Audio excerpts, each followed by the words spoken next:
আপনি যে বক্তব্যটা বলেছেন, আপনি বলেন এই সিটিতে বিএনপি এবং আমরা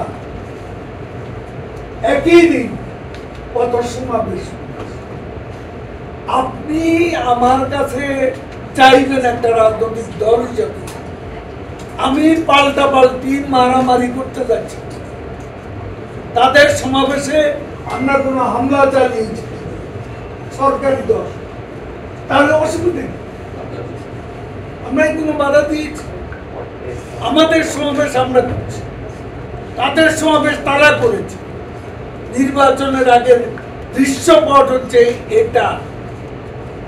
আজকে হ্যাঁ আমরা মনেই করতে পারি বিএনপি একতরফা কোনো সমাবেশ করতে গেলে তারা ওখানে অগ্নি সন্ত্রাসের বিষয়টি এসে যায়, জনগণের জান মালের গ্যারেন্টিটা, সম্পদ রক্ষা, সেখানে আমাদেরও সরকারি দল হিসেবে একটা দায়িত্ব আছে। তারা আমরা মাঠে থাকলে তারা অগ্নি সন্ত্রাস করার বিষয়ে একটা বাধা তারা মানসিকভাবে পাবে, এবং সে কারণে আমরা এটা করি।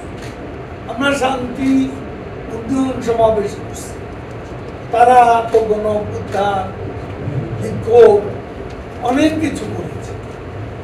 আমি শুধু আবারও বলতে চাই, ঢাকায় কি কখনো কোন প্রকার পাল্টাপাল্টি দুই দলের মধ্যে কোন সংঘাত হয়েছে?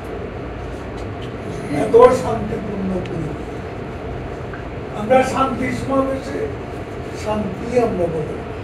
নির্বাচনের মতো প্রক্রিয়া, এই প্রক্রিয়ায় আমরা আছি। এই প্রক্রিয়ার মধ্যে রণকৌশল আমাদের থাকতে পারে। এখন আপনি কার সাথে আলাপ করেছেন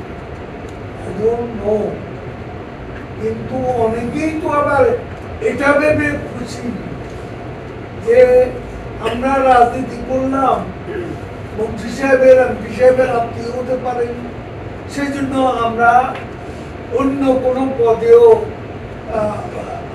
আমরা কোনো জায়গা পাব না।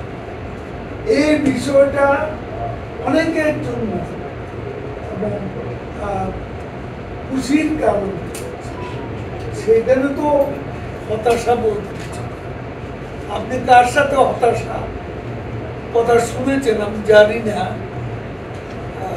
হয়তো আপনার পরিচয় বলেছে যে আপনার কাছে প্রকাশ বলার কথা না।